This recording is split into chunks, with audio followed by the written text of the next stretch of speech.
Sound చాలా తేడా ఉందిగా.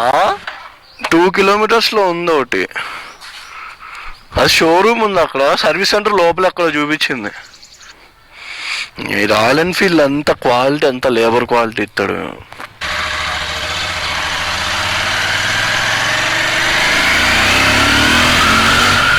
అమ్మా వేరే లెవెల్లో ఉందిగా. దీని సస్పెన్షన్ కూడా బాగుంది, మరీ దరిద్రంగా లేదు. ఇగో ఈడ ఆగిపోయింది ఆయన కరెక్ట్గా. ఓ మొన్న అయితే ఇంకా దారుణం, ఆ బ్రిడ్జ్ అవతల ఆగిపోయింది. అన్న ఇక్కడ రాయల్ ఎన్ఫీల్డ్ సర్వీస్ సెంటర్ ఎక్కడ? రాయల్ ఎన్ఫీల్డ్ సర్వీస్ సెంటర్ ఇంత లోపలికి ఉంటుందా అంకుల్? ఇక్కడ రాయల్ ఎన్ఫీల్డ్ సర్వీస్ సెంటర్ ఉందా? బండి సర్వీస్ సెంటర్. ఆ బండి ముందే తెచ్చుకొని ఉంటే అయిపోయే పనిగా. చూసుకుంటా. మన బండి బైక్ బ్యాటరీ ప్రాబ్లం కాదు, ఏ ప్రాబ్లమో తెలియదు. మా ఇంటి దగ్గర నుంచి 2 కిలోమీటర్స్లో ఉందన్నారు, కాకపోతే అది లేదు. నీ దగ్గర సర్వీస్ అబ్బా హిమాలయన్ చూడు ఎట్లుందో లోపల. ఊరు చివరి ఊరు మూలన పెట్టుకుండగా. అసలు ఎప్పుడు ఆఫ్లో ఉంటుందంట సండే. ఈరోజు లక్ బాగుండి ఆన్ అయ్యి ఉంది. చూద్దాం మరి ఈరోజు చేస్తారో చేయరో.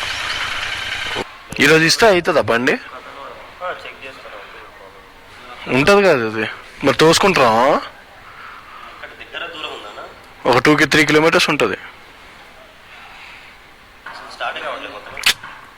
ఫెయిల్ అయిపోయింది బండి, ఆగి. దీని మాడిఫికేషన్ చెప్పు, వీడియోలో పడదాం. సీట్ మాడిఫికేషన్,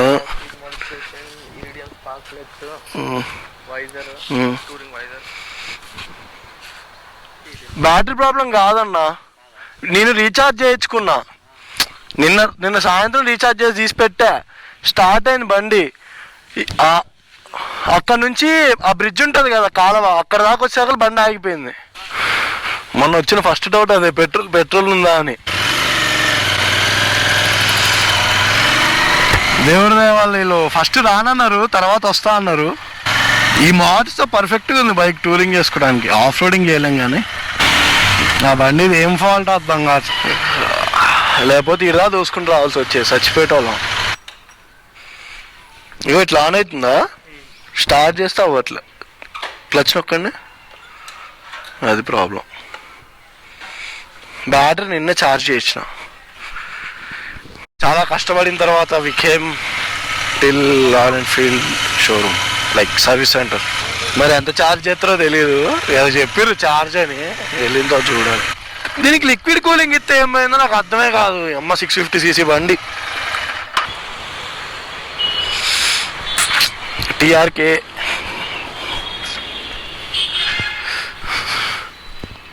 టీఆర్కే 502 చూద్దామని వచ్చాము. ఎంత ఉంది ఆన్ రోడ్ ప్రైస్? ఇది 2 ఉంటాయి కదా. ఎక్స్ అంటే ఆఫ్ రోడింగ్ అడ్వెంచర్, టైర్లు మారుతాయి, కిట్ వస్తుంది ఇంక్లూడింగ్ కిట్. ఇవి ప్యానియర్స్ అన్ని కదా. పవర్ తక్కువ ఉంది కానీ మొత్తం ఇది ప్యానల్స్ అన్ని కలిపి 6 lakh అవుతుందా? 6.5 అవుతుందా? ఆన్ అవుతుందా బండి?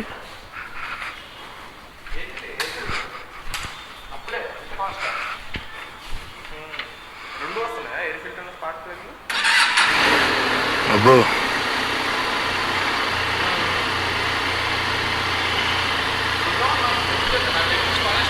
టెస్ట్ డ్రైవ్ కావాలంటే బుక్ చేసుకోవాలా? అట్లా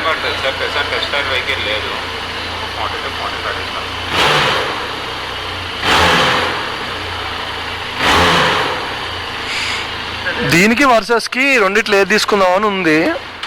చూడటానికి లిటరల్గా వర్సెస్ కంటే బాగుంటుంది బండి. దరిద్రం ఏంటంటే ఇంజన్ వేస్ట్. ఇంజన్ బైక్ ఇచ్చినాము, ఈవినింగ్ కల్లా ఇస్తాను అన్నారు. మరి చూడాలి ఏం ప్రాబ్లం ఫస్ట్ ఐడెంటిఫై చేయాలి. మ్యాక్సిమం బ్యాటరీ ప్యూర్ డెడ్ అయిపోయిందని చెప్తున్నారు. ఓకే, సో ఇప్పుడు మనం షోరూమ్కి వెళ్ళాలి. సో మనం ఫస్ట్ నుంచి ఏం చేసామంటే, ఫస్ట్ ఆగిపోయింది. ఇనీషియల్గా బ్యాటరీ లేదనుకున్నా, లైక్ బ్యాటరీ డిశ్చార్జ్ అయింది అనుకున్నా. 25 days అవుతుంది కదా, సో బ్యాటరీ డిశ్చార్జ్ అయింది కదా అయ్యిండొచ్చు. సో అని చెప్పేసి ఇక్కడ మెకానిక్ దగ్గరికి వెళ్తే ఆయన తీసి ఇచ్చాడు. పెట్టా, మళ్ళీ తీసుకొచ్చి బైక్ పెట్టా, నేనే పెట్టా. స్టార్ట్ అయింది, ఒక 1-2 kilometers వచ్చింది, మళ్ళీ ఏమంటే ఆగిపోయింది. Same problem. సో ఈసారి బ్యాటరీ ప్రాబ్లం కాదని ఫిక్స్ అయ్యా. సో నిన్న పోయి షోరూంలో ఇచ్చొచ్చాము. నిన్న సండే. నిన్న ఫోన్ చేశారన్నా కదా, ఫోన్ చేసినప్పుడు చిన్న ఇష్యూ అండి అన్నాడు. అసలు డీటెయిల్గా వెళ్ళి అడుగుదాం, అడిగి మనకి ప్రాబ్లం ఏందో తెలుస్తుంది. నెక్స్ట్ టైం మీకు ఎవరికైనా ప్రాబ్లం అయినా easy to repair and nothing to worry అని తెలుస్తుంది, సేమ్ ఇలా అయ్యి ఉంటే. సో నా లాస్ట్ వీడియో డిస్క్రిప్షన్ ఇస్తా, దాంట్లోనే చూపించా ఎలా ఆగిందో బైక్. అమ్మే ఎన్ని బండ్లు ఉన్నాయి ఏంటో ఇక్కడ. ఒక్కొక్కసారి ఒక్కొక్క బండి మీద వచ్చింది తెలుసారా.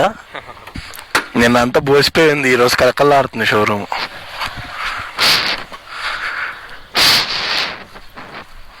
మన హిమాలయన్ అయిపోయిందా? డ్రైన్ కావట్లేదా బ్యాటరీ? నిన్న వెళ్ళిన షోరూమ్కి, బెన్లీ షోరూమ్కి. మన దగ్గర ఒక బండి ఉన్నా కూడా 14% పడిద్దండి tax. Battery checking and charging 200, బయట 100 రూపాయలు. సీట్ లాష్ కూడా పెట్టేశారా? కొత్తది పెట్టారా లేకపోతే నార్మల్ సెట్ చేశారు? కొత్తది పెట్టారు. పెట్టే అన్నారు.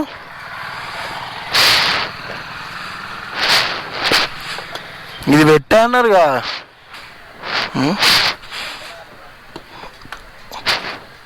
పట్టిందిలే.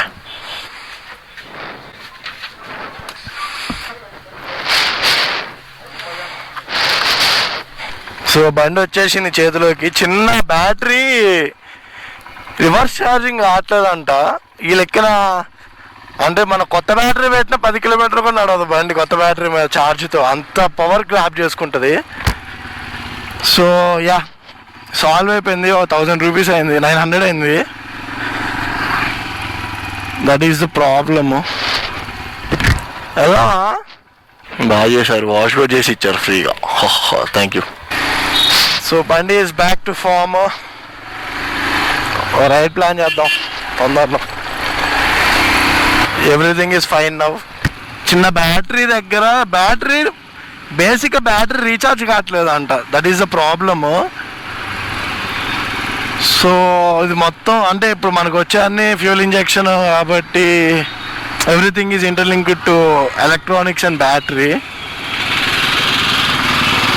సో బ్యాటరీ లేకపోతే ఆబ్వియస్లీ మనం బండిని తోసి స్టార్ట్ చేయలేము, ఎటు పోలేము. It should be towed. So that is the problem guys. ఇప్పుడు మీకు కూడా ఇలా అయితే ఫిక్స్ బ్యాటరీ ప్రాబ్లమే. కానీ బ్యాటరీ రీఛార్జ్ చేసిన తర్వాత కూడా మీకు ఇలా ప్రాబ్లం వస్తుందంటే బ్యాటరీ మనకి రీఛార్జ్ అవ్వట్లేదు బండి ద్వారా. సో చిన్న టెక్నికల్ ఇష్యూస్ అవి ఉంటాయి. So you should better go to royal Enfield technician. That's it guys. ఇది ఇలా మన యాషి మనకి హ్యాండ్ ఇచ్చి మళ్ళీ మన హ్యాండ్లోకి వచ్చింది. So please like, share and subscribe to Ruthik నలపట్టి.